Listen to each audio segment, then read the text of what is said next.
In The Undoing, Hugh Grant stars as a respected oncologist whose life unravels when a mysterious woman is murdered. We've just seen the finale and it was very satisfying and very, very tense. And Hugh, I'd like to hear from you first of all. What were your thoughts on how this series wrapped up?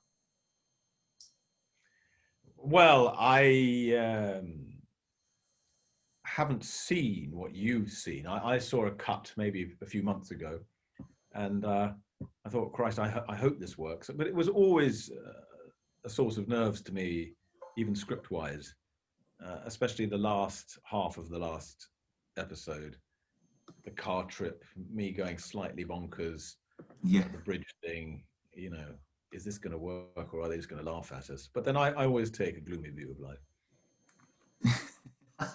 Yeah, I mean, that helps, doesn't it? I love it how this show explores this idea that we twist ourselves in pretzels sometimes for the people that we love or the people in our lives who time and time again might give us clues that they're not good people, but we want to hold on to that glimmer of hope. I love how this show does that so masterfully. What were your thoughts on how it's like you've come full circle in your career and you've played all kinds of really interesting, complicated, even manipulative people. But this guy, I think, is probably the one where he was just an outright kind of crazy psychopath. Did you enjoy doing that? Yeah, I did very much. Uh, I mean, apart from the wonderful, flattering offer of doing this at all with such distinguished people, you know, Susanna Bier and Nicole Kidman and wonderful Anthony Dodd Noble, the cameraman, and HBO's classy, David Kelly's classy, who wrote it. I probably still wouldn't have done it had I not been the ultimate killer. Because if I hadn't been the killer, I would have just been the husband who let himself down and shagged the wrong woman and then spends 5 episodes apologizing. That would have been considerably less interesting. But to be a cold-blooded, narcissistic, sociopathic killer, beautifully disguised, it was going to be fun.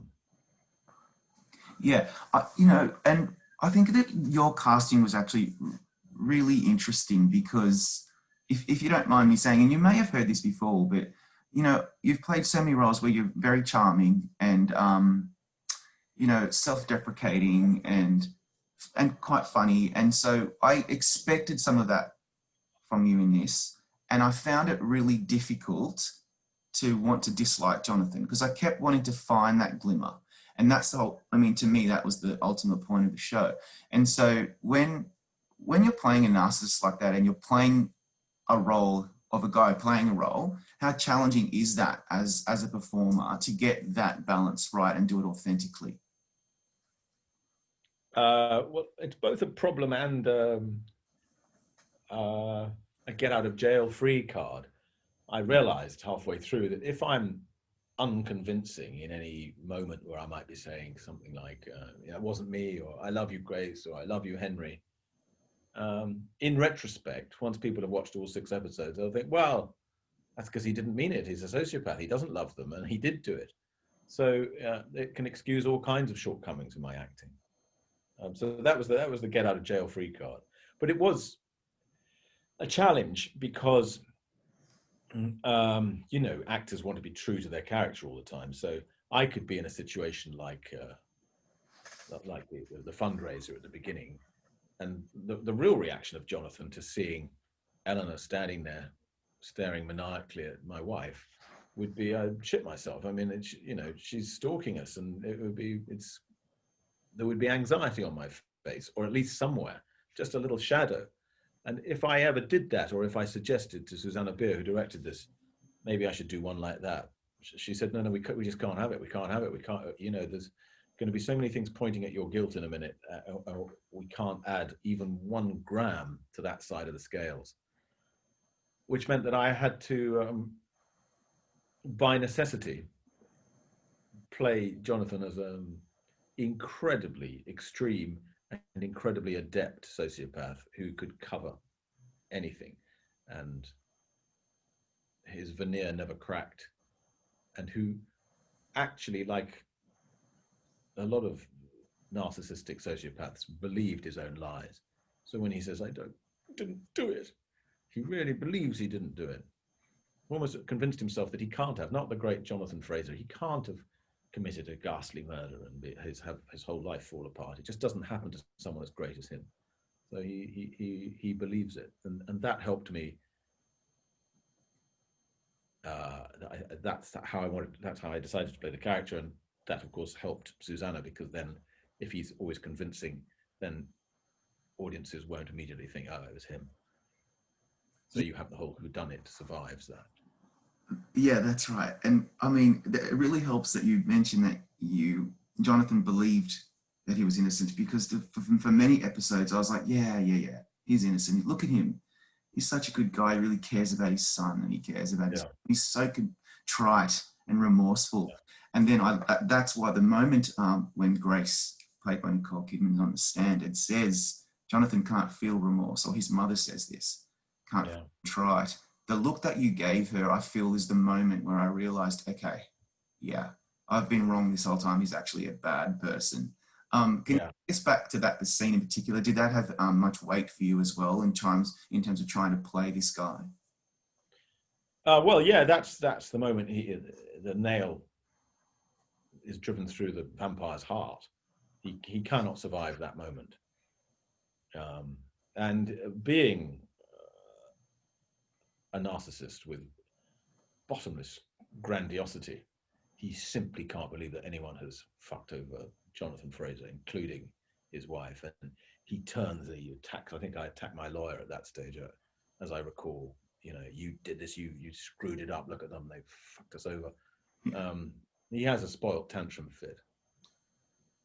Yeah, I love that. And then I love it when Haley, the lawyer, actually says, no, well, actually you fucked up by not hiding the weapon. And it was just, it's just really beautiful writing, which reminds me, David E. Kelly and Susanna Bier, they're the consistent voice across the 6 episodes. I wonder if you're asked time and time again about working in TV and how it's different to film, but how this is not really like a normal TV show, is it? It's like a longer film because it's the one consistent voice throughout the whole series. Do you think there's much difference in working in different mediums? Well, I imagine there would be if we'd done it the normal TV way, as you describe it, with where you wait for a new script to come in, you don't even know where your character's going or how the story ends, and different directors direct different episodes, and different writers can direct different episodes. I would confuse me. This was shot, as you say, like a long film, 6-hour film. So we had all the scripts, and they were all directed by Suzanne, and with the same crew. And it was just like a very, very long film shoot. But quite odd, because you're dealing with a huge expanse of time, and so Noah Jupe, who plays my son, at the beginning of this process looked like whatever he was then, 12. 6 months later, he'd done an enormous growth spurt and was about 15. And so there's a scene in the kitchen at the beginning of episode 1 when he's about, he looks quite developed and sort of 15, and then he leaves the house, and it's a scene we shot right at the beginning, and suddenly he's a squeaky little boy. Luckily, no one's noticed that. No. Yeah, what an amazing growth spurt this little boy had over the trial. No, we didn't notice. And it reminds me that, Noah, being English like yourself, it's interesting that so many outsiders have painted this portrait of Upper East Side New York society, an Englishman, Australian actress, director. Like, did that occur to you that you were all kind of coming together to play a part of society that we're also fascinated by? Well, yes. It gradually dawned on me that there were almost no Americans in the leading parts. But you'd have to ask Susanna about that. I don't know why she did that. Yeah, I found it really interesting. It was a different spin on things. It also occurred to me that you did some stuff in the season or the series finale that I found really difficult to watch. We might as well just talk about the murders flashbacks itself. I was actually watching it like this. I just found it so unbearably, excruciatingly difficult to watch. I just wonder, whenever there's something like that I'm watching as an audience member, I always think about what the performer was going through, the actor. What was that like to shoot? Did you find that a difficult day? Well, oddly enough, I think I rather enjoyed that day because viewed from one perspective, it's the only scene in the entire series in which Jonathan is the real Jonathan. Everywhere else, he's covering and fooling people. And this was the real him, turning up to this woman he can't resist but kind of hates and is endangering his life. Can't resist sex, and then is triggered by something she says and snaps. And I always thought it's not the first time Jonathan had snapped in his life. I think there'd been incidents before.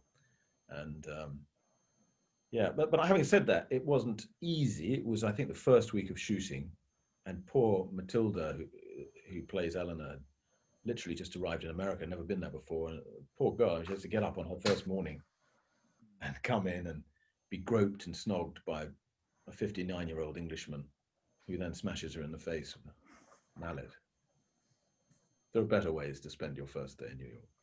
Yeah, I can imagine. And one day when we're looking back at Hugh Grant's career, and they do all the little clips, I wonder if that's one of the clips that they'll show. I doubt it, but I found it really difficult. So there you go. It's quite terrifying. It was really monstrous, and a lot of it had to do with the look on your face. And I always wonder whether that's something that you have to prepare for very specifically to ensure that you are suddenly, when everything cracks open and we see the monster within, that it actually is terrifying. And so I think, you played that really, really well. Oh, well, thanks. It was never in the script, that whole sequence. It was something that Suzanne wanted to shoot, and I was very keen that we shot it. And she actually said to David E. Kelly, can you script it? And he wasn't available. He was off doing something else. And the time came for us to shoot it. So we kind of improvised it. Yeah.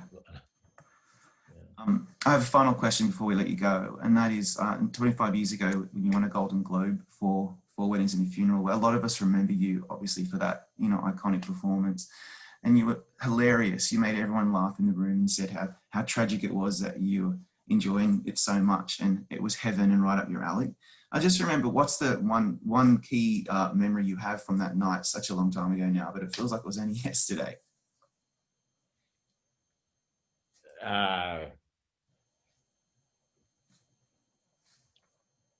Well, I had terrible hair. It was very floppy. Yeah. I was diabolical. You see, I was doing 9 months at the time. Yeah. And I took the evening off to go to the Golden Globes, and in 9 months, I had the worst haircut in cinema history.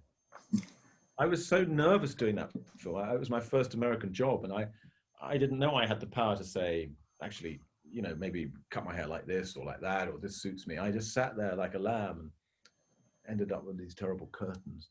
I remember the Golden Globes. I had really shocking curtains. I'm not sure what else I remember. Glad you brought up the hair. We drunk afterwards. I think it was nice. Yeah, we got drunk. All the boys were over from London, and it was fun. The Four Seasons Hotel. We forgot to tell the limo driver to go home, so he waited outside the hotel for like another 3 days before someone finally said, "No, you can go now." That sounds wonderful. Hugh, thanks so much for your time today. Everyone go to Gold Derby, make your predictions. And in the meantime, everyone check out The Undoing. It was a really great series and we really enjoyed it. Hugh, thanks so much. All right, well, nice to see you. You too.